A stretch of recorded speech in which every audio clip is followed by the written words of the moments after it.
Welcome everybody to Drum Education Live, episode 85. Please subscribe, then we can not miss an episode and we'll update you. Today we have Jono Heale. Thank you very much. Pleasure to be here. Thank you for coming. I've seen a few of your webinars and stuff. Really, really good. Yeah. Thank you. No pressure. Thank you. The reason I wanted to get you on is because I feel like looking after our hearing is not really talked about that much, I find. And to me, that seems bonkers, considering what me and Felipe do every day. You know, it's so important, and I want to see more of it and hear about your journey. But firstly, I want to know a little bit about your musical background and where that started for you. Okay, so I was a drummer. So there you go. So that's how it started, or that's what influenced me. Cozy Powell. Oh, cool. When I was a kid, my old man said to me, when you grow up, son, what you gonna be? Yeah, so that's what that's I've still got that single. I want to be a drummer. And my dad was into music, and I actually sat in the pit of an amateur production of Joseph and his amazing Technicolor Dreamcoat, and I was turning the music. And all this stuff, all this chrome and glitter. This was in like the early 70s, I suppose. These snare drums and floor toms, all the glitter and stuff. And I was, this is what I want to do. This is what I want to do. So that's what I wanted to do. Started playing snare drum, played drums at school, had a few lessons, played in a concert band. And then they got, then when they really rock and roll, so this was probably late 70s or maybe 79, 80, they actually got a drum tutor that played drum kit, and every kid in the school was like, it's, you know, so they were oversubscribed. I managed to get in. So yeah, and sort of learning the Hawaii 5/0 solo, and that was kind of all he taught, really. It was quite funny. I can't remember his name. I wish I could remember his name. But anyway, so big influence. So that was it. What it was for me, really. Drums, played a bit of guitar, and then desperate to get in a band. But everybody was a guitarist or a drummer, because that was like the cool thing to do. So I couldn't get into a band. And then a friend of a friend were putting a band together, and they needed a bass player. And I was so desperate to be in a band. And a friend of mine, Rob Casey, actually, his name was, guitarist. He said, "Oh, John, it's like," I said, "I play guitar." He says, "Yeah, it's like playing guitar, but it's easier. It's like 2 strings less." So I said, "Right, okay, where do I get a bass?" So his uncle ran a music shop in Hertfordshire. And he said, "Oh, I'll have a word with my uncle." Anyway, so I bought a K, actually, I bought a K bass, £40, which was a lot of money then. And the K made these like Gibson looky-likey, but like made from really cheap wood basses. And that was my first bass. Anyway, just very quickly, rewind 40 years or whatever. I've always wanted to try and get that bass again. And I had friends looking on eBay, and during lockdown, I found one on eBay, literally exactly the same. And I bought it for £100. And a friend of mine, Jason Hunt, who used to run Music Live, went and picked it up from a guy in Wolverhampton. So I've got this bass. Anyway, so that was it. So I started playing bass, and I thought, oh, this is quite good, because it's kind of like tuned pitch, but kind of working, you know, it was the rhythm section thing and stuff. So I kind of got into it. So yeah, that's how it was. And then I played in bands as a kid, a teenager, and then it went on from then. And then and that's what I wanted to do, and sort of do music. But my parents were very, my auntie was a professional musician, but it was like, she went to the Royal College of Music, and you, my son, are never going to go there, you know, kind of thing. And it's not a proper job, you know, get a proper job. So yeah, so it was a lot later on until again, usual sort of journey, bit of a portfolio thing, until I kind of could say I was professional. Ended up playing bass, yeah. So 15 years, yeah. So very proud to say. And you never went back to the drums?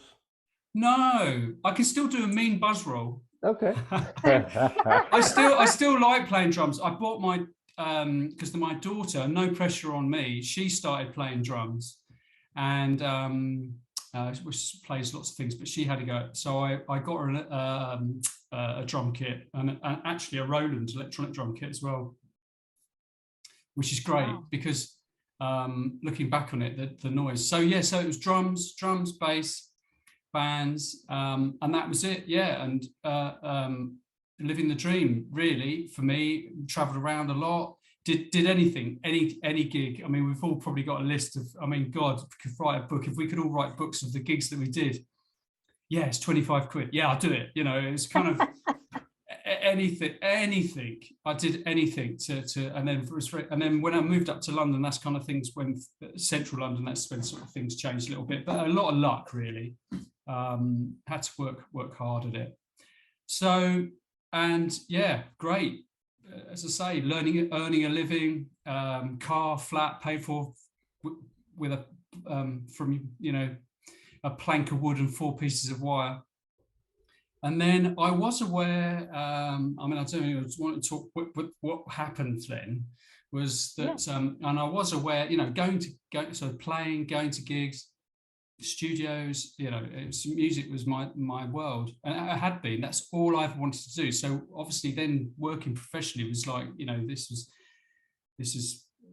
the journey. This was my dream. But I was aware. After, yeah, I mean, probably even in the early days, but we all had this ringing, you know, this ringing in our heads, or coming off stage, or out of rehearsal, or out coming from a gig recreationally, you know, socially, and having hearing was muffled and gone muffled and stuff. And I just didn't think anything of it. And normally, even working professionally, the tinnitus would go away the next day. And I honestly just didn't. I never, that was what it was. And even, you know, it was almost like a badge of honor going to a gig, or even coming off from a gig. Oh, how mad was that? You know, how loud was that? Yeah, it was really great. Or how bad was the monitor mix? I couldn't hear a thing, you know. And it was standing next to drummers for 15 years. Yeah. Blaming drummers there. Well,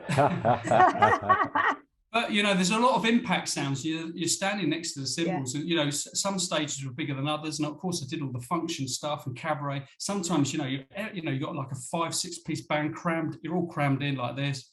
So you really were on top of it. And then one day, and I think I was going away on holiday. So I was gigging. It was either Friday, Saturday, Sunday, or whatever. And I was going away on the Monday.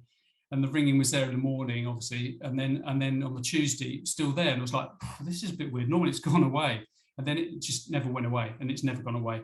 So that was a bit of a turning point for me, really, and it kind of freaks me out, because I kind of couldn't sleep, and it was like, what is going on, you know?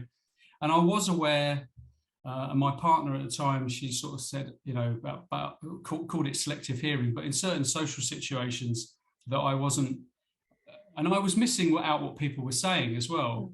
I could hear what they were saying, but I kind of sometimes couldn't work out what they were saying. And I thought, oh, maybe because I'm a musician, I don't know what, and there was music in the background, I was listening to that, I don't know. Anyway, cut a long story short. So the tinnitus was one of the signals, and then went to have a hearing test, audiometric test. And I thought I'd done quite well, you know, listen to all the little tones. And I said about the tinnitus, they said, well, let's do, you know, let's test your hearing. Came out of the booth, I thought, yeah, I know 1 kilohertz, I know, you know, it's sort of like, you know, yeah, I know octave band, you know, and all this sort of stuff. And he said, oh, classic noise-induced hearing loss, Mr. Heale. Have you worked in the aircraft industry? And I was like, what? I said, I've been a musician. He said, why didn't you wear any earplugs? I was like, what are you talking about? I said, I want to hear the music. I don't want to block it out, you know. And I might have tried earplugs, but of course that occlusion thing, you can't hear. And I didn't sing any lead vocals, but I used to do BVs and stuff, and you couldn't hear properly, and you could just, you know, it muffled everything up. So, and that was it. And I said, well, okay, so great. So what do I do? Just maybe have a bit of a break? He goes, no, that's it. That's it. That notch you've got at 2 kilohertz, more so in your left ear, it's about 40 decibel loss at 4 kilohertz, sorry, which is classic, that resonant frequency in the auditory canals, we know you see the damage normally an octave above. So that's it. It's the sensory hair cells that have died off. That's it. That's 15 years of loud music. I was like, what?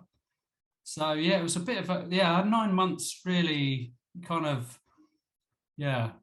How old were you at this point then? Late 30s, I suppose, 38. That's really harsh. 30, yeah. And it was like, well, what am I going to do now? Because it's like, or do I get a proper job? That was the kind of thing. But then what do you do? Because you have a portfolio career. So there's a bit of teaching, a bit of studio, and then gigging. And then we were recording stuff for audio-visual products and stuff like that. So it was all about playing, really, and it being around music. And then, not wanting to go out and listen to music. I really became quite withdrawn. And in actual fact, as it went on, I stopped playing, withdrew completely from it. But I did sort of stay involved in education. And that was when I was working in a college in East London. They were running a contemporary popular music further education course. And I just said to one of the program or course management people, I said, what are you doing about talking about occupational health and safety for musicians? And they were like, what do you mean? I said, well, you have sports science, dance and drama. They talk about musculoskeletal and how the body works, and sports science, how the body works. The engineering students learn about health and safety in the first week, occupational health and safety and looking after yourself. What about musicians and manual handling maybe, but mainly teaching them about how the ear works and how it can be damaged. And they were like, what are you talking about? I said, well, it's music. They're not even learning about what is sound. And so then, when was that? That was 1990. Oh, God, yeah. So that's the end of 1999, I think it was, yeah, or the beginning of the noughties. And I was like, so I was on a mission since then. So I have been, oh gosh. Yeah, so 22 years I've been on a kind of a bit of a mission. Great. I think the hardest thing to be aware of hearing loss when you were young is exactly what you described. That you have the ringing in your ear, you sleep, next day wake up, the ringing is gone. It's gone. Yeah. And then you think that's going to be like that forever until the day it will never go away. I don't know here in England, but being from Brazil, the first time I've heard of hearing protection was reading a magazine in 1993. I didn't even know it existed. Wow. Earplugs. Yeah. And I read on this American magazine, and in my hometown, it was just impossible to find it. So the very first time I bought earplugs was when I moved to LA in 1995. Right. So I was already 25 when I started protecting my hearing. Right. Yeah. But until then, always trying to play drums as loud as I could. Exactly. Yeah, and we all wanted to play loud. I mean, the drums set the datum point in a band in the backline. So as I know now, yourself, it's probably mid-90s, 5-piece kit, not even really heavy metal, but you're probably talking mid-90 94, 96, 7 decibels. So then you got all the backline, then you got the fold back and the monitors and everything like that. So you're looking upper 90s before. So then when somebody explained to me that 85 decibels, you've got 8 hours, and then every 3 dB increase, you should halve your exposure time. When it was like 97 decibels, the average, roughly, it's about 30 minutes safe exposure time. Whoa. So if you think all the gigs, all the thing, am I surprised? And then of course the Walkman came out, didn't it? The cassette Walkman came out, So it's like, oh my God! And I had one that could play both sides as well, So you were just constantly listening to music, thinking my exposure to music, this thing that I loved, was probably off the scale. So am I surprised now? But yeah, that thing about the tinnitus as on that, the sensory hair cells in the cochlea stand back up after they've been flattened down by the high amplitude of the vibrations in the fluid medium in the cochlea. But that is a warning signal. That's like, accidentally staring at the sun and you're getting dots in your eyes. It's like, don't do it. Can you explain that a bit more then, for anyone who doesn't really know what tinnitus is? What is going on? Okay, well, let's just tinnitus can be caused by various things, but we're talking about noise, or I don't like to say there is more commonly talked about now, especially in the entertainment industry, music induced, but noise is unwanted sound. This is music, loud music induced. But basically, the sound vibrations go down the auditory canal, hit the tympanic membrane, which is a tympanic. There you go. It's like a skin of a drum. That's why it's called tympanic, like a timpani. Vibrates, activates a 3-bone lever system, the smallest bones in the body, which actually increases the amplitude of those vibrations into a little plunger on a little window called the oval window at the front of the cochlea, which transfers those vibrations like a speaker system, like a dynamic speaker going in and out, into a fluid medium. Those vibrations go through the cochleas like a tube. It's actually 2 tubes curled up, and running through it is just under 16,000 sensory hair cells.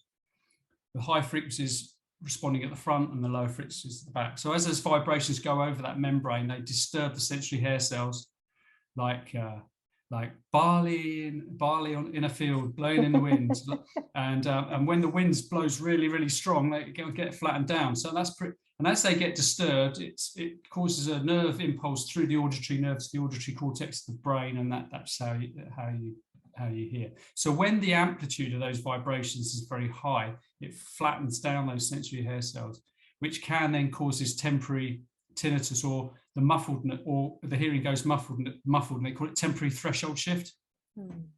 But as we said earlier, after about 12-24 hours, they stand back up. But over long periods of time, if you keep flattening down the sensory hair cells, they get a bit fed up with it and die off, and don't grow back. So that's what's going on. So with tinnitus, now there's various explanations, and I'm not a fully trained audiologist, and this is only through my work with various organisations and ACS, is that because those frequencies have been damaged, that the auditory cortex is almost like turning up the gain on those frequencies, which is interesting, because my tinnitus, if I get a tone generator and try and match the frequencies, and I do hear an octave, I've got a notch at 4 kilohertz, 4,000 hertz, 4,000 cycles per second.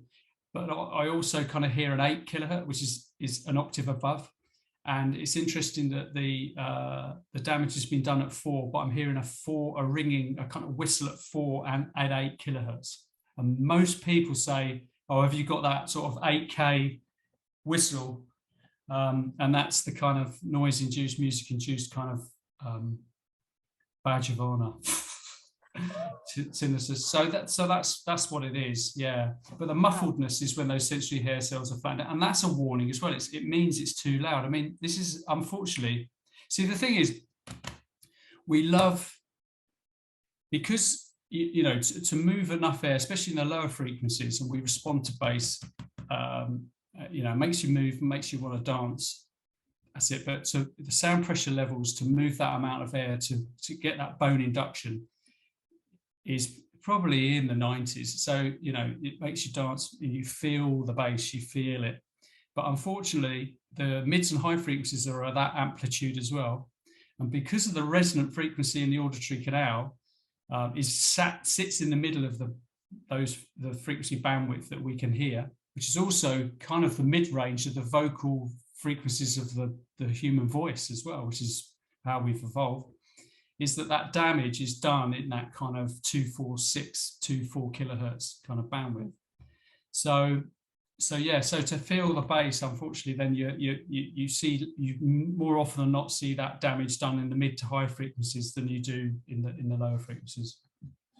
Wow, thank you. So yeah. I have a question about the in-ear monitor. Isn't it a little bit risky that people turn the volume louder because it's in-ear? Well, there's two things. I get that question quite a lot. The thing is with in-ear monitors is that really, again, it's a variable in various areas. If a band's going to go onto in-ear monitors, everybody should go into in-ear monitors. really. And also there's less need to have loud backline on stage.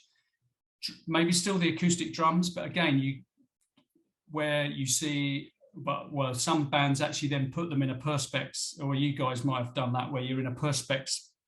They call it the goldfish, goldfish bowl, don't they? So, so you can monitor it better, because then you can have a lower stage volume. And some bands are going over to, and we've worked with a lot of bands with this, and we did a demonstration of this at the guitar show recently in Birmingham, is the silent stage setup using electronic drums as well. Yamaha, as you know, Roland have been making them for years, and the TD systems are amazing, and Yamaha are doing, they actually look like drum kits now. And there's no backline, there's no amps, and literally, because also you can have these amp processors and amp simulations that literally there's no, and some big touring bands don't have any backline on the stage.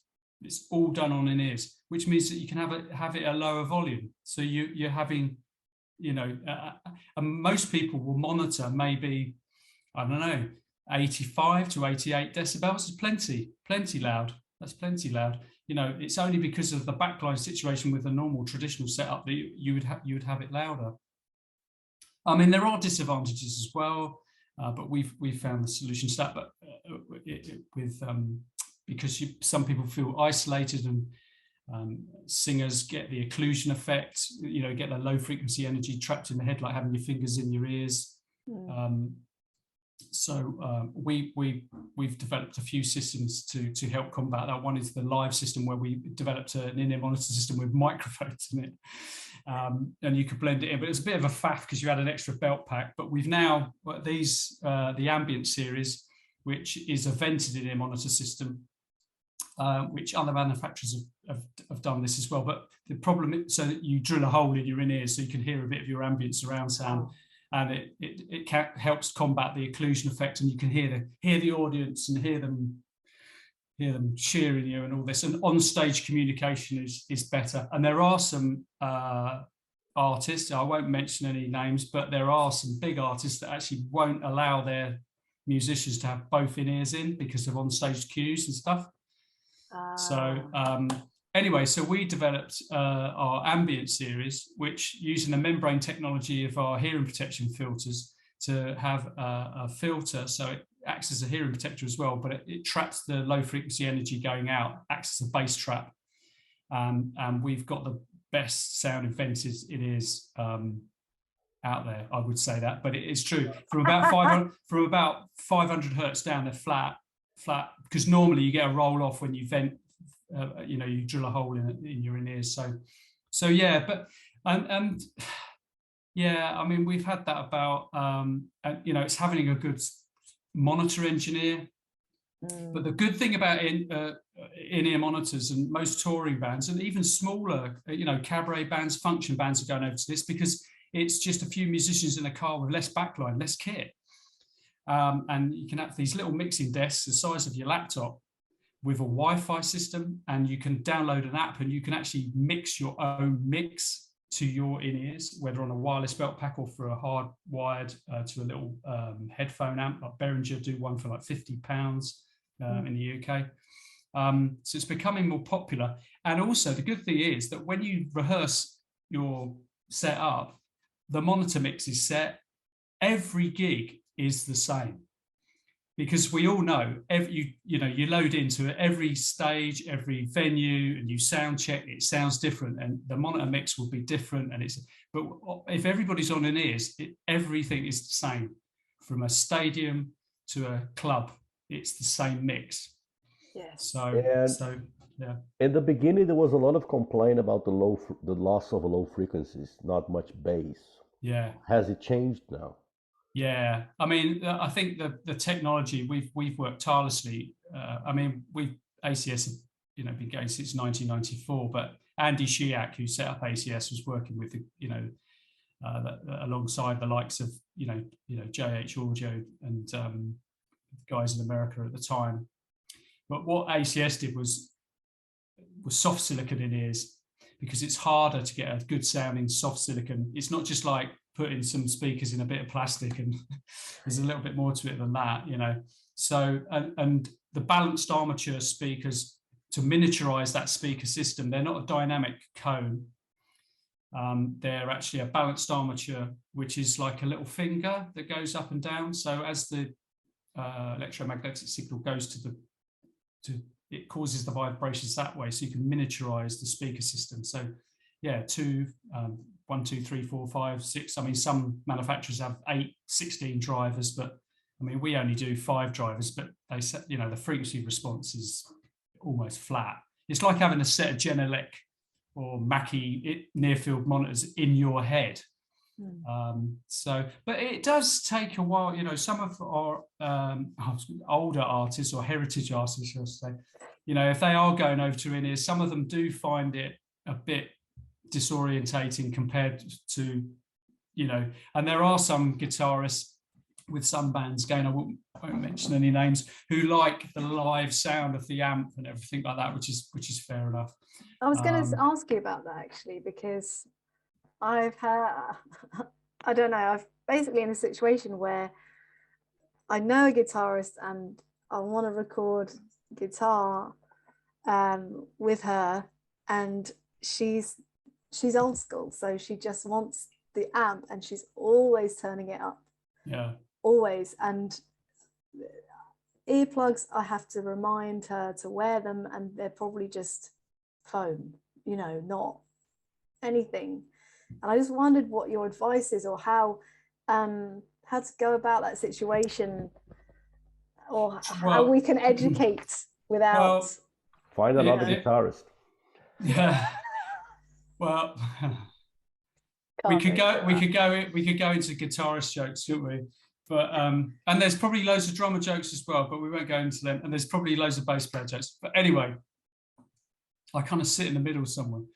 But what some studios do, and you may be able to do this at home as well, is put the amp in another room, or build a kind of, you know, put the settee around it, get the mic on there, so you can crank it up, and then run the XLRs and everything. Or if you've got a small little multi-core, you know, run it into, and then go set your drums up somewhere else.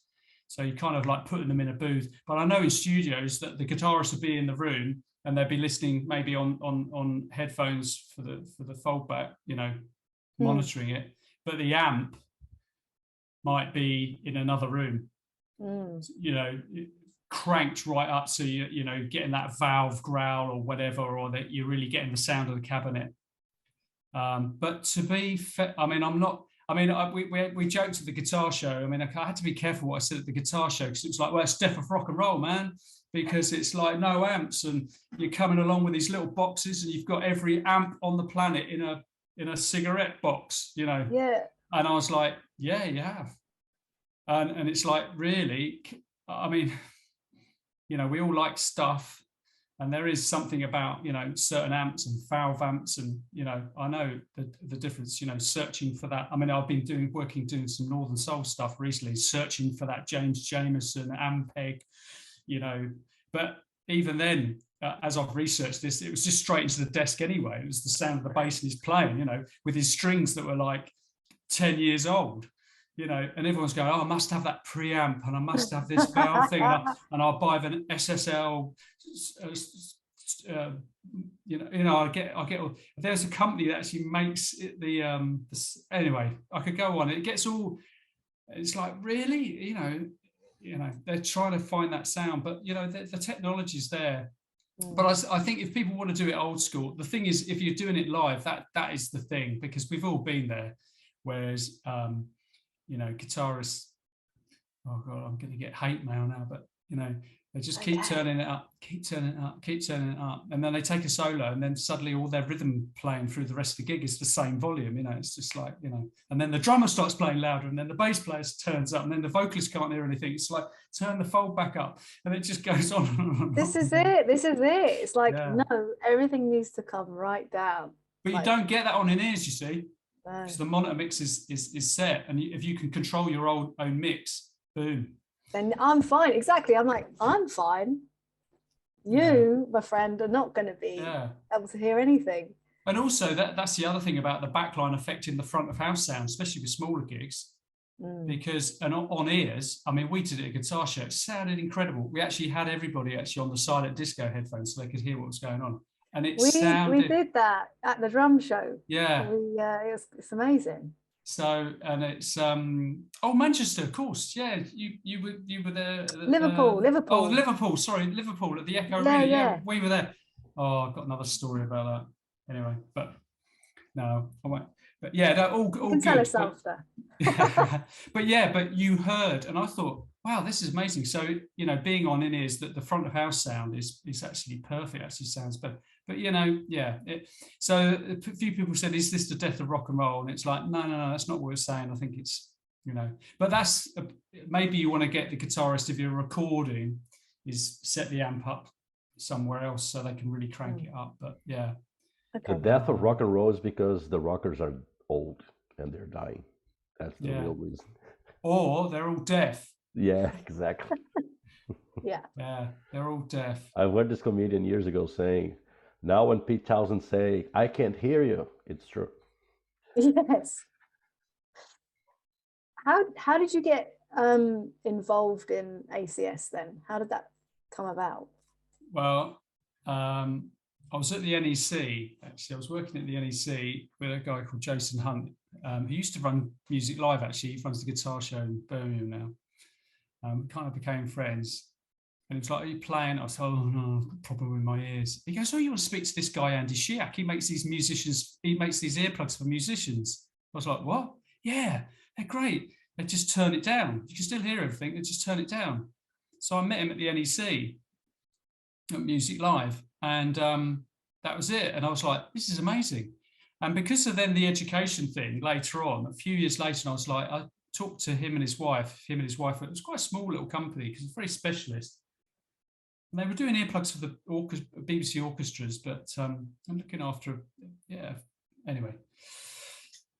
And I said, there's nothing being done in education. I'd like to have a go at maybe trying to raise awareness about it. He said, Jono, if you want, he says, I've been trying to bang on about this for years, but it's banging on doors and no one wants to listen. And the rock and roll sector, it's like, it's all about rock and roll. We want to, but there was more awareness becoming in the electronic dance music sector. There was more awareness there, I think, because of exposure levels and time and constant sound levels and stuff. So I met Andy, and then I kind of went back to having this portfolio career of stop playing, and then I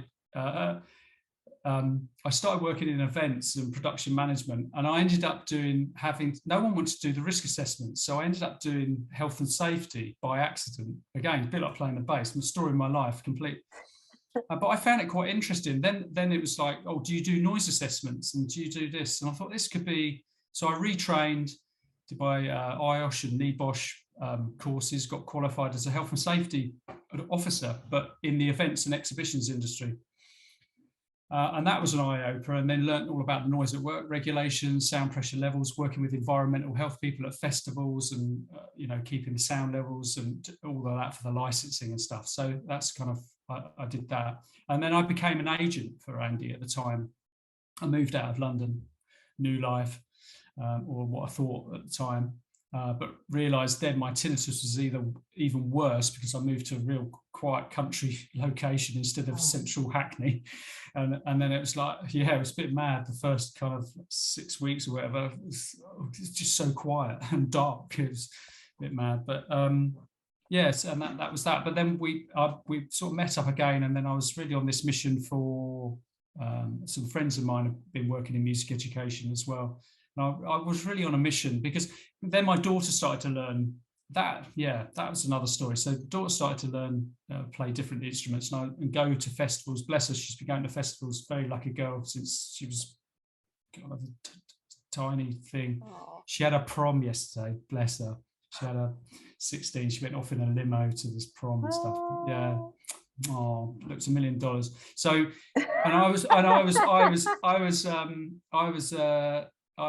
like, protect your ears. So she'd always used earplugs going to festivals and gigs. And then she started playing drums at school.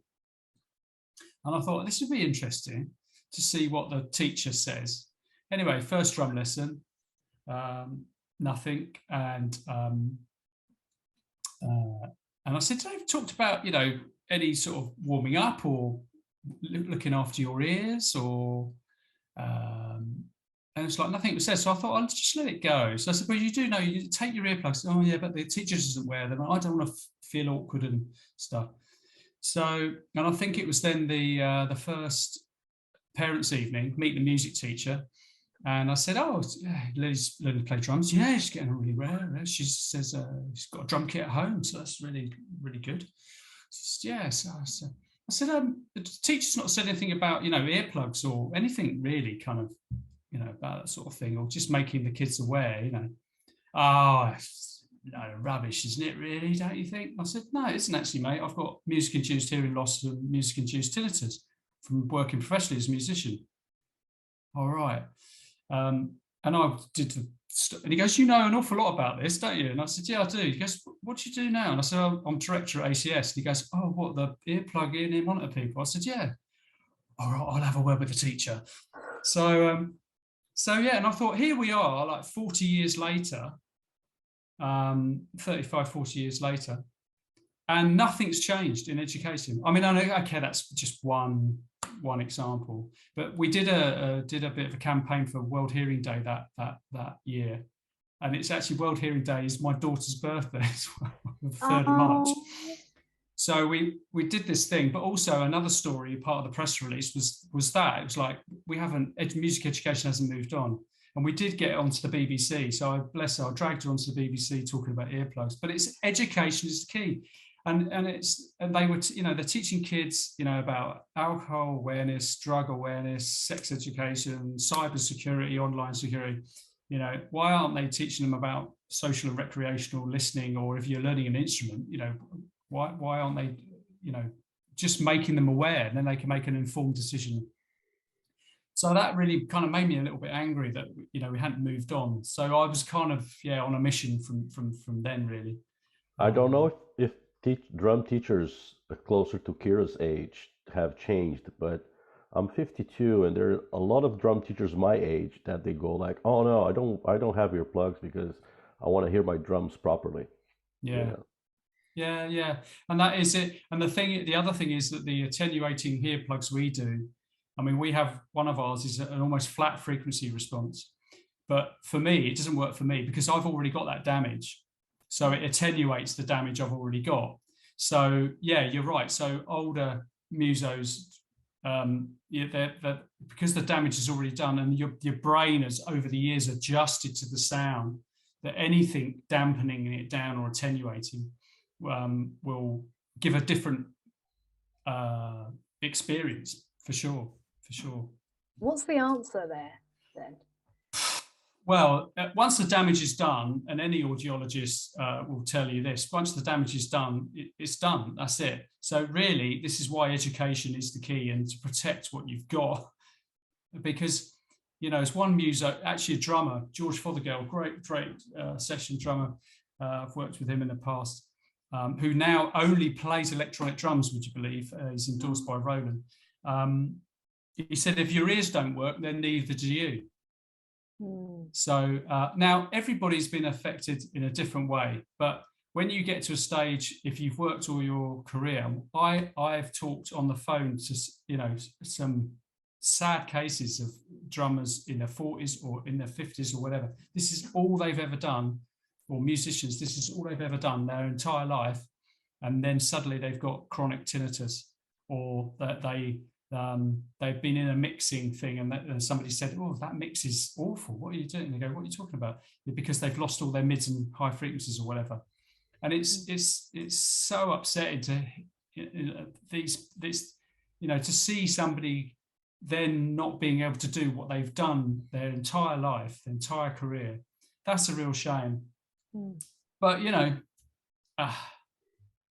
what is the answer? Well, it's the answer is education. So that was for me. It was like, so people don't end up like me and go through that journey. And how do you deal with that now? Well, I think, I work in education. I mean, it's Yeah, but no, I fascinating. mean, you're yourself with the tinnitus in your ear. How do you deal with that now? Okay, well, it's like a bad back. It never goes away. You just got to manage it. And I've done all sorts of things. And I would say it does get better. Oh, really? I think the first and the work I've done with the British Tinnitus Association here in the UK, I've got many stories similar. That the first 6, 9 months or a year, when you and coping mechanisms. But I've done everything. I mean, obviously listening to sounds, especially the sleeping thing was a problem. So listening to tropical rainforest birds in the evening, but obviously that could be a problem. Well, that was a problem with your partner, or trying to wear earphones and listen to things and go off to sleep. I mean, obviously now there's loads of playlists, but I used to have a little mini CD player. We'd have the radio on. I mean, you can get pillow speakers that people can put under there. There's other clocks that just generate white noise or pink noise that help you sleep. So yeah, yoga, tai chi, all sorts of things. When I'm tired and when I'm stressed, it's worse. If I've been driving a lot, it's a lot worse. But I then, work I did with the British Tinnitus Association, and then more recently with Rupert Brown, who is the founder of T-, which is an app. He creates music that's good for tinnitus sufferers. But you also can blend in white, pink, brown noise, and also a tone generator like they have on hearing aids for people with tinnitus, that you match the frequency of your tinnitus to help cancel it out. Wow. And that is great. And that's an app. It's called T-. They're lovely, lovely people, and it's great. So that's really, really good. So yeah, it's about management. And I went to the tinnitus clinics, after I got referred on, and I had an MRI, and they checked, did an MRI of the cochlea and all of that, but it was just like they were looking for other things. It's the music-induced damage. That's what it is, and then you have a consultation with the tinnitus nurse, it's about coping with it. But as we know, it has. Unfortunately, some musicians have taken their lives. It's got that bad that some people just can't cope with it. And, it's whether it's, people just have different degrees of tinnitus, but also then probably from a mental health perspective, that if you think, and I know this with the work with another charity called Help Musicians, which is the Musicians Benevolent Fund, who we helped set up the Musicians Hearing Health Scheme, is that, if you then can't do what you love, the mental health or impact can be incredible, So, yeah. I feel like there's such a stigma still. I don't know if you'd agree with this because you've done a lot of work on it, but I feel like there is a bit of a stigma with talking about looking after your hearing and then talking about damage. And it's certainly like got me into gear when a friend of mine said, no, I've got tinnitus, I can't sleep, I can't really go to the pub because I just can't, I'm distracted, I can't have a conversation.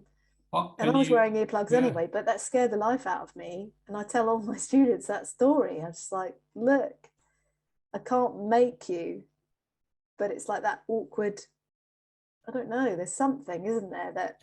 Or just be aware of it's about your exposure. So take breaks. We all do that, especially when you're younger, like, woodshedding yourself. I mean, I used to sit there for hours with the headphones on, or the amp or whatever, but more so headphones. So, we lived in a flat, but, and it's, take breaks like you would do, you're supposed to take breaks, aren't you? Display screen equipment or what VDU regulations, you're supposed to take breaks. And so it's just making young musicians aware. So the next generation, as long as they're informed, but I've seen, you know, it breaks my heart as a professional and a parent, especially in the electronic dance music industry, talking to young DJs that are late 20s and their hearing's knackered already, and they haven't even started their careers, you know. But we are seeing there is a change, you know. Going to the trade shows, I lecture at various conservatoires and universities, and you know, young people are more aware, which is great because of the power of the internet and social media. You know, I think, you know, it's like you said earlier on, you know, about the earplugs, that they were around, but you know, it was just by accident you came across them talking to somebody. Now Google it, earplugs, bing. It's like, you know, but not all earplugs are the same, ladies and gentlemen. I can tell you that, but we can probably maybe touch on that. But yeah, there's definitely more awareness about that. And then this a great charity, Help Musicians, set up the Musicians Hearing Health Scheme in the UK. So if you professionally work as a musician or a DJ in the UK, it's a criteria-driven thing that you have to go through. You can get it's gone up to £50 now, and £40 if you're in the Musicians Union. God bless the Musicians Union. You get a hearing test from one of the Harley Street hearing audiologists that run clinics all over the UK, and a pair of ACS 150 quid custom-made attenuating earplugs. So there's no excuse really. And it's mad. We do the trade shows, like we did the drum show in Liverpool, and everyone comes past, they go, yeah, ACS, and they just, everybody's got their earplugs. It's like everybody's got them. But that's fantastic, and that's what Andy, the founder and CEO of ACS, he said, to be fair, I didn't come in this business to make money. He said, I came in this business to protect people's hearing, because sorry, I should have said he was a keyboard player, and he had an acoustic trauma and had hyperacusis and tinnitus from I think it was a feedback incident or something like that. I can't remember quite the detail of the story, and he was on a mission then to sort of protect musicians' hearing. So cool. Yeah. Kira, that time. Last question. Oh dear. Sorry. And you can tell I talk for England. No, it's great. That's what we love it. The worst guests are those who don't speak at all. Yeah, there's some guests that like nothing happens and it's only 10 minutes. Yeah, and we're like, oh no, okay. Yeah, how are we going to stay another 40 minutes here? I haven't even asked you what's missing from drum education, but I feel like we've touched on education. So I'm going to ask, what's the future looking like for ACS? Any new developments? What's going on? What's going on? Well, the Musicians Hearing Health Scheme is carrying on for at least another 3 years. So professionally, there is some other plans. Again, more stuff to be done, I think, with emerging artists and next generation of music makers, maybe in education. And we do support a lot of universities and heavily cut the pricing of universal and custom fit hearing protection. To be honest, we don't make an awful lot of money on it, but we want these young musicians to start with good quality earplugs so they know, the difference, and they've got, and be aware of. Some universities have embedded it into the curriculum, occupational health and safety, which is fantastic for musicians. But for ACS, well, our ambient series in-ear monitors, I mean, the pandemic in our pro audio and music industry stuff was a nightmare. Everything just stopped. But it's come back with a vengeance. We're flat out at the moment, but our ambient series in-ear monitors, people are loving them, which is fantastic. There's a few other things that we're working on, but I can't really say at the moment, but watch this space. But it's all a bit high tech and it's all custom and it's all in your ears. So that's quite exciting, but I just can't show it. All right. No, but yeah. So carry on doing what we're doing. But I think there's more to be done in education. We are working with associations as well. So like the Association for Independent Music, members can get discounts, making music, all these other associations, Society for Musicians, Incorporated Society of Musicians, very other people, you know, making it affordable. We're trying to make it as affordable as possible to access, you know, and also building resources so people can learn about it. Because, as I say, it's difficult for a commercial company to, you know, talk about this because people think there's an ulterior motive behind it, you know, and it's like, well, you want to sell more earplugs. It's like, well, we want to protect more people, and we're heavily, you know, either subsidizing it through different schemes or cutting the price and discounting it.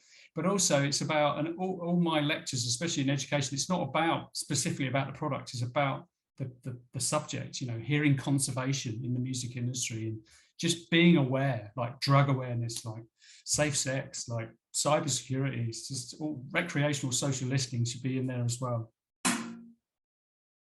Excellent. Yeah. I can finish my dinner now. Yeah, sorry about it. You have to use the microwave. You know, I moved into a new house. My daughter wants me to get a microwave. I haven't got a microwave. Oh, are you joking? It's gonna be cold. What are you gonna do? I'm just gonna have it cold. Oh, I'm really sorry about that. I'm sorry. No, it's fine. It's fine. It's a story. Anybody that knows me, it's a story of my life. One thing to another. We're off tomorrow to an event, to a weekender, would you believe, selling earplugs at a dance music weekender. So it'll be fun, but also it'll be quite good. Well, yeah. Musicians who never eaten any cold dinner haven't played much. Exactly. Yeah. Coming home late, seeing what's left over, or what your wife or partner or whatever is left over for you. Yeah. It's do you know what? It's a thankless task. You know, we're so dedicated as musicians. You know, and you know, and you guys still playing as well. You know, we all know it's kind of it's a you know, it's a dedicated thing, isn't it, to do it, because really, you know, people think that you've got this great life and a lot of it's hanging around, traveling, and, you know, the money at times, a lot of the time it's not that good, but, you know, we do it because we just love it so much, you know. So, yeah, musicians, fantastic people. And every time I meet somebody new in my life, they text me, so how was your day today? Like, yeah, teaching. I know. Yeah, I know. And now editing videos. So they Exactly. think I have this very exciting life that I'm always, you know, on stage. Juggling. I know. It's a thankless task and a dedication for all musicians. But I will end on this. I think that some of the best types of musicians are, it's the rhythm section all day long. No doubt about it. Drummers and bass players. So you're united we stand. There we go. We are, in Brazil, we say bass and drums are the kitchen. Absolutely. Absolutely. That's a fantastic. Yes. Yeah. Brilliant. Cool. Thank you very much, Jono. It was really good. Thank you.